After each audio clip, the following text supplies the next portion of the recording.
বাংলাদেশের সঙ্গে মিয়ানমার সীমান্তে ইটের দেয়াল তৈরি করতে যাচ্ছে মিয়ানমার।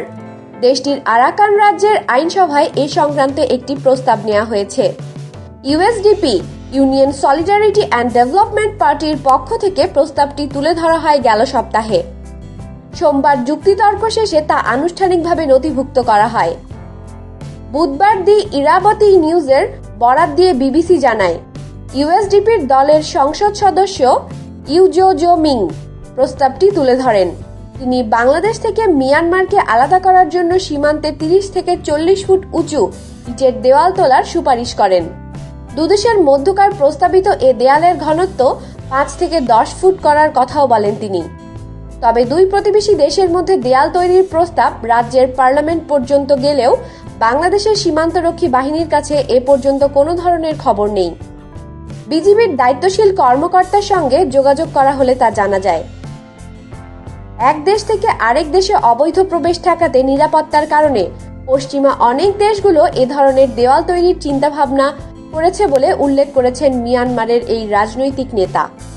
আমেরিকার প্রেসিডেন্ট ডোনাল্ড ট্রাম্প তার নির্বাচনী প্রচারে মেক্সিকোর সাথে 2000 মাইল এলাকা জুড়ে সীমান্ত দেয়াল তৈরির যে ঘোষণা দেন সেটি ব্যাপকভাবে সমালোচিত হয়েছে। এবার মিয়ানমারের ভেতরে এ ধরনের আলোচনা শুরু হলো। আরাকান রাজ্যের 3 সংসদ সদস্য এ প্রস্তাবে সমর্থন দেন। মিয়ানমার বাংলাদেশ সীমান্তে 127 মাইল এলাকা জুড়ে কাঁটাতারের বেড়া তৈরির কাজ এর মধ্যেই শেষ হয়ে গেছে। বাংলাদেশের পক্ষ থেকে অবশ্য এ ধরনের কোনো বেড়া তৈরি করা হয়নি। রাজ্য সরকারের পক্ষ থেকে নিরাপত্তা ও সীমান্ত বিষয়ক মন্ত্রী কর্নেল তেইং লিন এ প্রস্তাব গ্রহণ করেছেন বলে দাবি করা হয়েছে। তিনি বলেছেন, আমি প্রস্তাবে আপত্তি করছি না, কারণ এরই মধ্যে সীমান্তে আমাদের কাজ চলছে, ফলে এটি রেকর্ড হিসেবে লিপিবদ্ধ করছি। সম্প্রতি আরাকান রাজ্যের মিয়ানমারের সামরিক বাহিনীর অভিযানের প্রেক্ষাপটে সেখান থেকে শত শত মুসলিম রোহিঙ্গা সীমান্ত পেরিয়ে বাংলাদেশে এসে আশ্রয় নিয়েছে।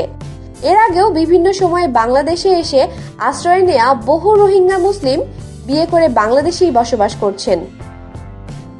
বিভিন্ন হিসাবে এ সংখ্যা 5 লাখ বলা হলেও তা আরো বেশি বলে ধারণা করা হচ্ছে।